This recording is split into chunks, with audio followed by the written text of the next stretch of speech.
a également rencontré les membres de Force Élection. Cette délégation nous a rencontré le conseil d'administration et la commission électorale citoyenne alternative, et nous avons discuté. Ce que nous leur avons demandé, c'est de ne pas considérer les Béninois comme des enfants, voilà, et d'être dans la vérité. D'être dans la vérité. Et nous demandons à toutes celles et ceux dans les organisations internationales qui ont quelques sentiments pour le Bénin, eh bien, de nous tenir comme des citoyens majeurs et de ne pas s'inquiéter de nos difficultés, de nos divergences. Voyez-vous, des discussions que nous avons.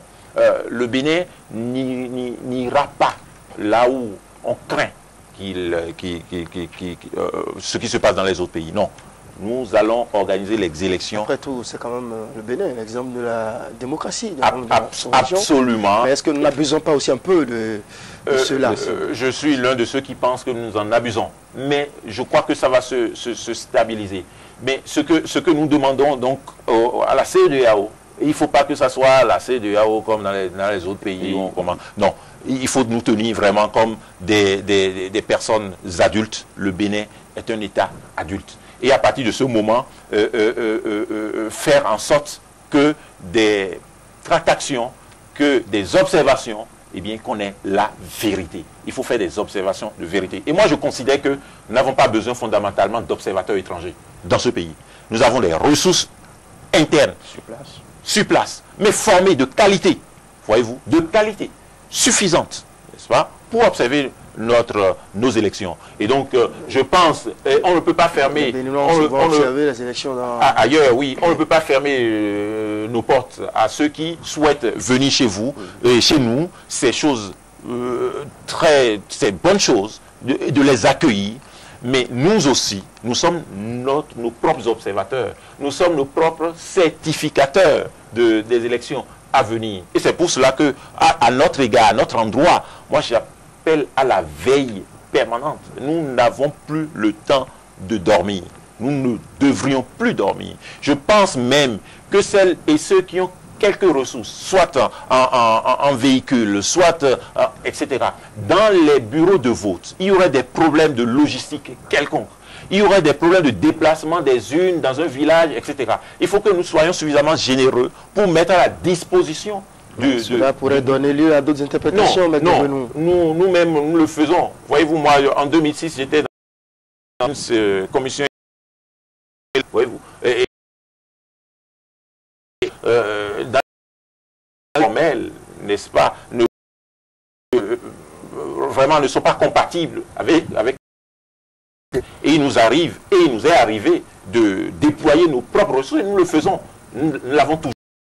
Nous le faire davantage aujourd'hui, n'est-ce pas, pour mettre à la disposition du pays nos propres ressources, pour que ce qui peut être réglé assez facilement soit réglé. Si vous voyez un coordonnateur d'une commission électorale départementale qui doit assurer une mission quelque part, et que vous voulez qu'il attende de la Sénat qu'il satisfasse ces besoins-là, eh bien, vous allez contribuer à ce que dans la qualité que nous espérons. Mais si vous avez un véhicule, mettez-le à sa disposition, conduisez-le et mettez-vous ensemble pour le faire de manière en toute transparence. Oui, mais pour aider les coordonnateurs de la Sénat, ça passe peut-être, mais évidemment, pas pour transporter l'intérêt électoral. Non, pas du tout. Vous savez qu'il y a des élus locaux qui se sont essayés à la chose, ils ont eu des ennuis plus tard. Ce à quoi j'appelle, le citoyen sera appelé, le citoyen sera sollicité.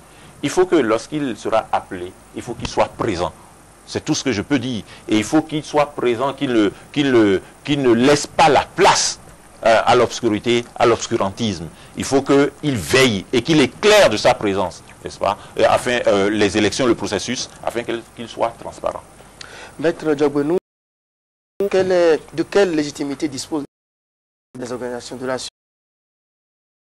population? Je ne parle pas au nom de la population.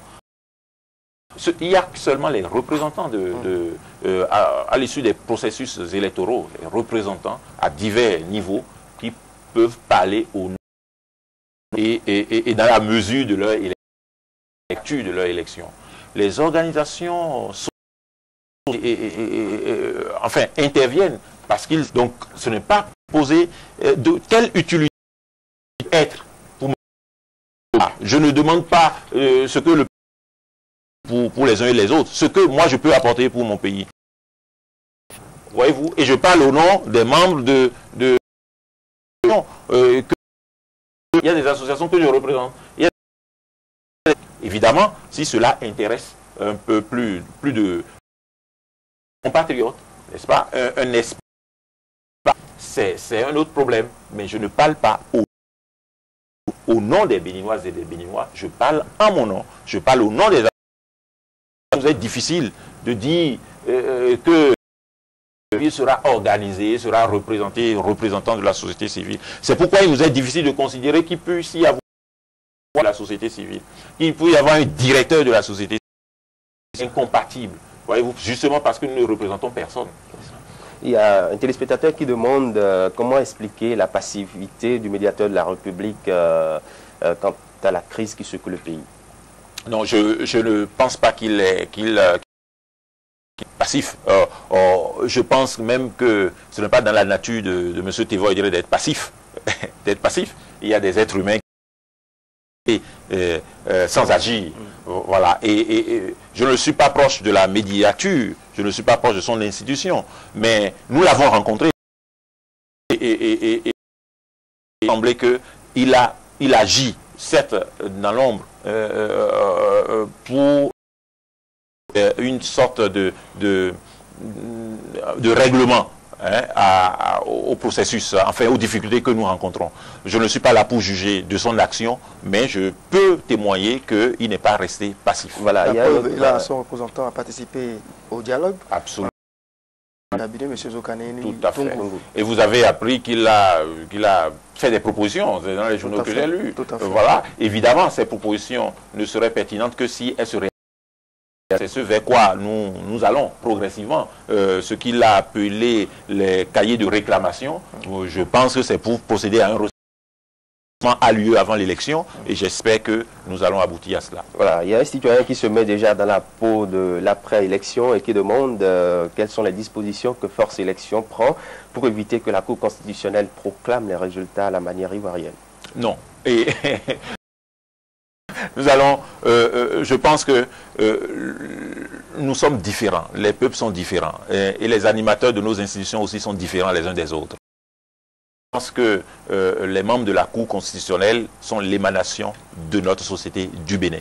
Et même, nous sommes tous en Afrique, la Côte d'Ivoire et le Bénin, mais il n'y aura pas ce que l'on a craint ailleurs. Première chose, sont présents. Et c'est pour cela que nous assurons ce que nous avons appelé le décompte, compulsion des résultats.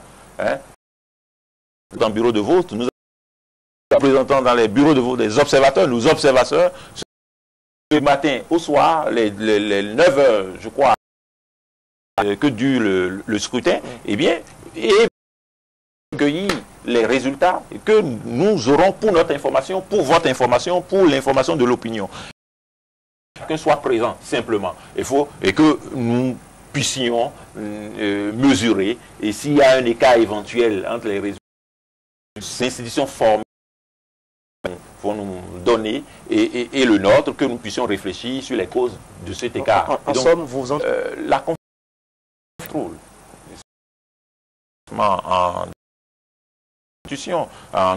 aux animateurs des différentes institutions, mais nous accomplissons notre part dans ce qui est nôtre, et donc nous faisons en sorte d'être informés nous-mêmes et de ne pas être informés seulement par les institutions. En fait, c'est la finalité de l'opération. Être informés, nous voulons être informés par nous-mêmes. Et à partir de ce moment, nous allons comparer avec l'information que les institutions formelles vont nous assurer et nous allons analyser. Et donc, il y a lieu simplement pour les institutions formelles de savoir le terrain. Un seul regard, il n'y a pas de regard univoque. Nous voulons combattre l'univocité. Et ça nous permet, lorsque la Cour constitutionnelle aura proclamé les résultats, de mieux intervenir et véritablement perdu, que nous aussi nous avons vu. Et de dire au gagnant qu'il a vraiment gagné. C'est aussi une mise en garde. Non, vous... Attention, au cas où appelez cela nous venions au grain. Ça ne me gêne pas, hein, si vous dites mise en garde. Si vous êtes mon frère et que je ne vous mets pas en garde, je ne joue pas mon rôle de fraternité. Vous savez, de notre devise, c'est fraternité. Voyez-vous? Et par conséquent, c'est aussi dans ce que je fais pour vous dire que je suis au côté. Voyez-vous. Et par conséquent, ça ne me gêne pas. Ce que nous faisons, c'est d'être présents. Et ce à quoi nous appelons, et nous ne sommes pas les seuls. Beaucoup de structures, maintenant, qui souhaiteraient faire le décompte parallèle. Et donc, c'est une contribution variée et convergente vers ce que, encore une fois, le Bénin n'a pas besoin d'observateurs étrangers. Mais en contrepartie, nous ne devrions pas rester nous-mêmes à la... Voilà. Et nous voulons assurer. Parlant de fraternité, actuellement, c'est le constat, c'est qu'il y a une forte dose de régionalisme dans les discours en ce moment. Effectivement, et ce n'est pas maintenant. Ça ne date pas seulement de maintenant, cela date de quelques années, et simplement dans la phase qui a conduit à la période de la campagne électorale. Mais vous parlez du régime du changement? Non, dans la classe politique. Okay. Voyez-vous, il ne faut pas nier. Moi, j'ai l'habitude de me cacher derrière mon petit doigt. Et regardez, quand vous allez dans les services publics et 2 ou 3 minutes, on vous appelle dans un bureau. Et maintenant qu'on parle en costume,